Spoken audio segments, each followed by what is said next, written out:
Hello, welcome to ComSpark TV here in Columbus, Ohio. I'm Tim Hollingsworth and I'll be your host today.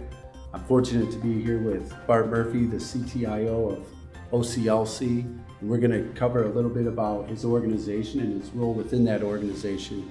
So I've been in the IT industry for 28 years and I know how competitive the environment can be. So I'm wondering, my first question is, how do you go about retaining and attracting new talent to your organization? Yeah, I mean, that's a valid issue, I think, for not just for companies in Columbus, but around the nation. We have really, when you have to attack this, you have to attack this from every angle in 2019, and especially going on beyond. First, I'll start, we have a really good tenured staff. I mean, 50% of our staff are technologists, and I believe our tenure is around 12 years on average. What's interesting is that this company's been around for quite some time. If I recall correctly, I think 58 years.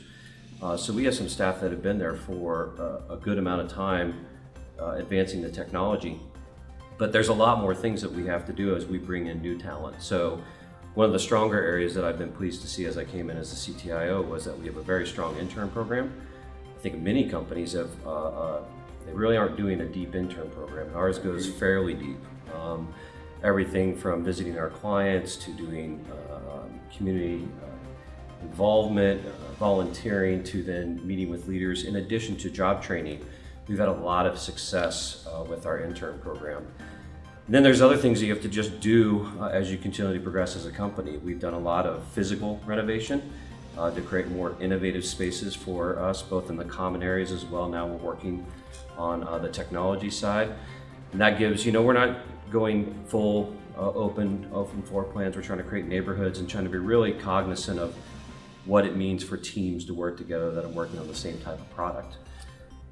It's also very important to have a very diverse workforce, and I think we were one of the people that lead that in Columbus. We just won an award. I believe we're the only technology company to win that diversity award here in Columbus.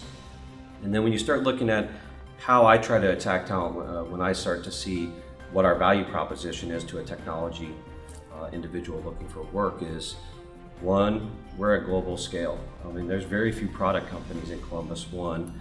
Two, that are operating at global scale. So I think that just puts us in a very unique position.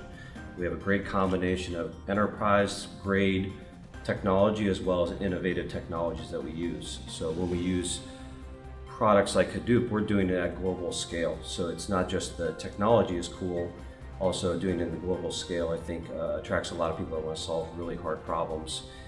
And lastly, I think you got to be involved in your community, no different than being involved in ComSpark and this event here in Columbus, and we support that with all of our offices globally.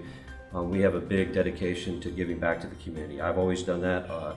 We're very lucky to have a CEO who's not only a fantastic leader as it relates to being a CEO, he's also a very accomplished author, blogger, podcaster, speaks really all over the world on leadership.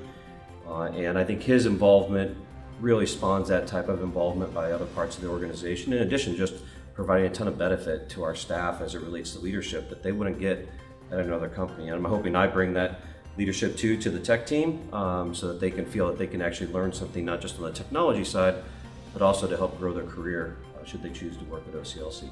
That's great. Seems like you have a good plan and that's why you're successful at it. We definitely work on it, that's for sure. That's good. So OCLC is in the business of helping libraries. So how do you go about doing that and having them fulfill their mission? Yeah, it's a very interesting market. It's a very complex market, and I think nobody serves the library, and certainly our members of that library market as well as OCLC does. We have a lot of data-driven products that we provide to the market that are just not matched on the market. Certainly we provide a lot of products then to increase discoverability of those materials for the library. That's extremely important.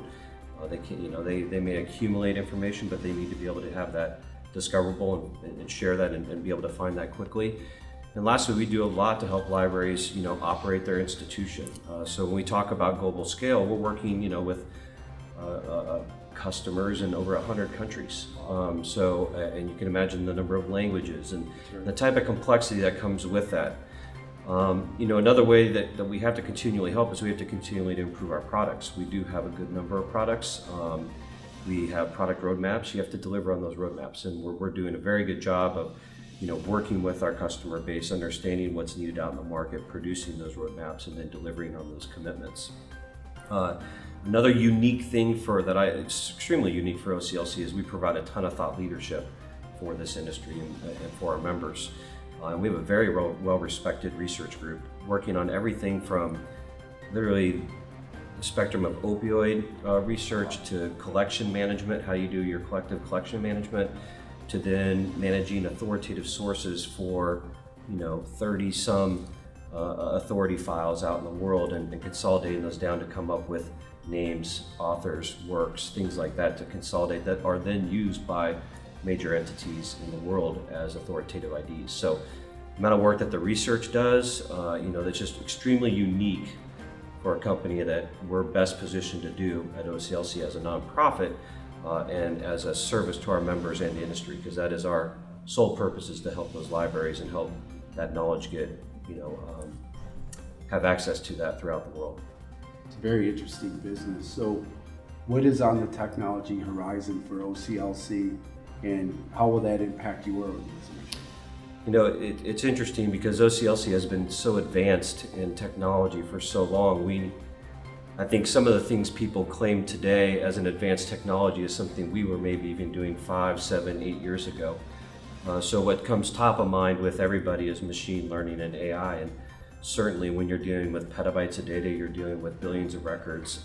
We have had advanced algorithmic programming and other types of matching and routines for a number of years, and we've been improving those for 20 to 30 years. But I think with the addition of some of the computing and other things that we can do, some of the newer models, but unfortunately I don't think a lot of the models, when we really deep into machine learning and look at AI, we're really continually looking at custom models that we have to be the driving force in to try to improve our overall operation. But I think there's a ton of opportunity, and will continue to be, with advancing our machine learning, advancing our AI, not only on how we manage it within our internal operation, which is a great way to ensure that we're putting a cost-effective solution out there for our members, but also allows us to gain capability to then direct that into our product development.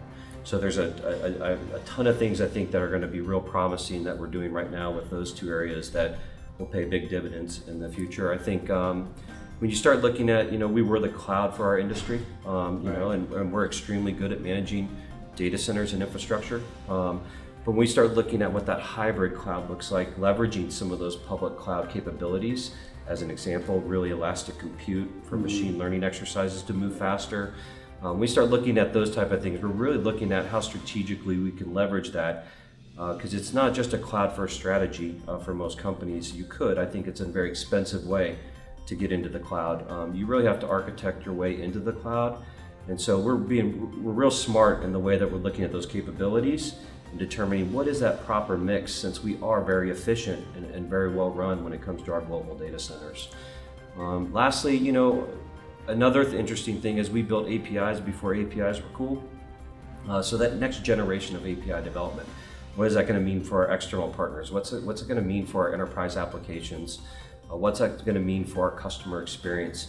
We can really take a fresh look at our APIs, and we have some really robust and well thought out APIs, but there's even more we can do in that space that I think will help advance us tremendously on being, whether it's interoperability with partners, whether it's a way to advance our product set, or certainly provide additional services and offerings out to our customer base. I think those three areas are going to be the areas that we'll key in on over the next year or two to really prove out, the newer technology strategies at OCLC.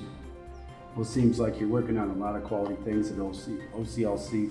We appreciate your time. For any further information, go to ComSpark.tech. Thank you.